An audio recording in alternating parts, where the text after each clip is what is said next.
Once upon a time, in the vibrant and lush kingdom of Oparanta, there ruled a wise and benevolent king named Obasi. His reign was marked by prosperity and peace, and the kingdom thrived under his just leadership. King Obasi had one beloved daughter, Princess Anita, whose beauty was famed far and wide. She was not only beautiful, but also intelligent and kind-hearted, making her the pride and joy of the kingdom. Anita had many suitors, but 4 noblemen stood out in their pursuit: Okonkwo the Brave, Jaja the Wise, Chidi the Strong, and Nnamdi the Charming. Each of these men, high-ranking and wealthy, believed they were the best match for the princess. However, King Obasi had not yet approved any of them, which left the noblemen frustrated and desperate. Unbeknownst to the noblemen, King Obasi harbored a secret. In his youth, he had made a pact with the ancient spirits of the forest. To gain their wisdom and power, he agreed to transform into a snake every full moon. This transformation was both a blessing and a curse, for while it granted him extraordinary insight and longevity, it also isolated him during his snake form. One day, while transformed, King Obasi slithered through the forest and overheard the 4 noblemen plotting. Okonkwo, with his brash courage, suggested, "If we cannot win the king's favor, we must eliminate him and decide among ourselves who will marry Anita." Jaja, ever the schemer, replied, "We must be careful. If the king dies mysteriously, the people will suspect us. We need to find a way to make his death seem natural or accidental."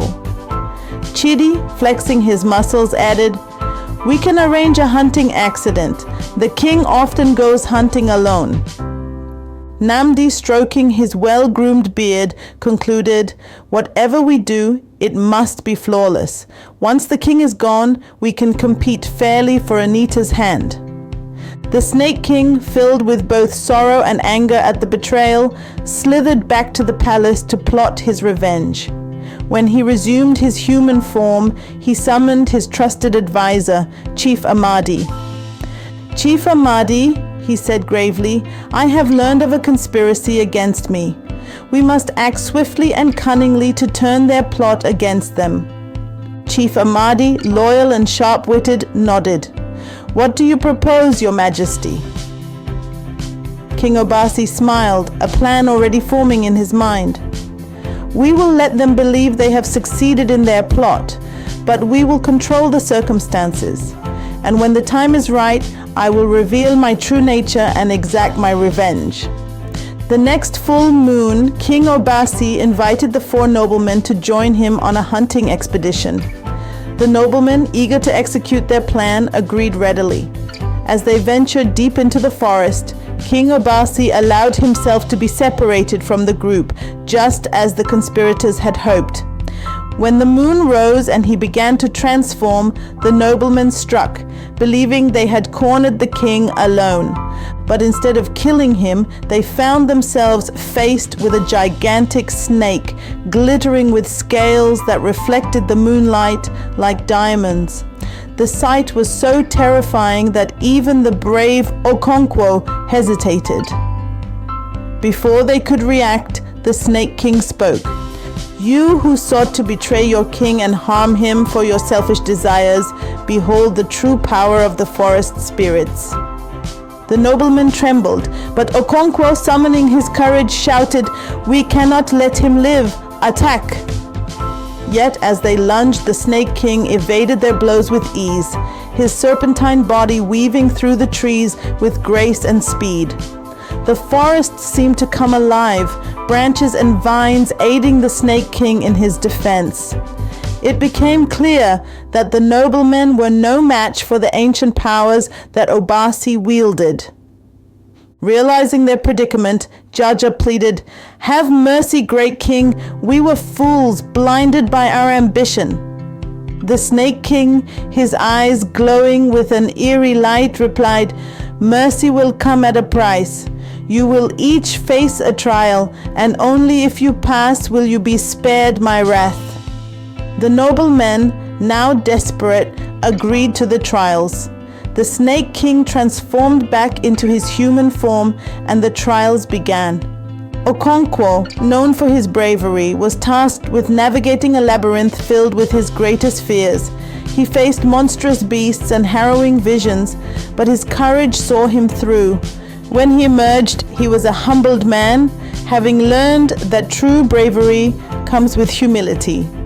Jaja the Wise was given a riddle that even the ancient spirits found challenging. He pondered and deliberated, his mind racing through the possibilities. After hours of contemplation, he solved the riddle, realizing that wisdom is as much about understanding one's limits as it is about knowledge. Chidi the Strong was pitted against a seemingly insurmountable obstacle, a boulder that needed to be moved. He pushed and strained, but it wouldn't budge. Only when he sought the help of the villagers, learning the strength in unity, did the boulder move. His trial taught him that true strength lies in community and cooperation. Nnamdi the Charming was sent to a distant village where no one knew him. He had to win their trust and love without relying on his looks or charm. He worked tirelessly, helping with chores and showing genuine kindness. In the end, the villagers accepted him for his true self, not his facade. Having passed their trials, the noblemen returned to the palace where King Obasi awaited them. You have learned valuable lessons, and thus I shall spare you. But remember, betrayal carries heavy consequences.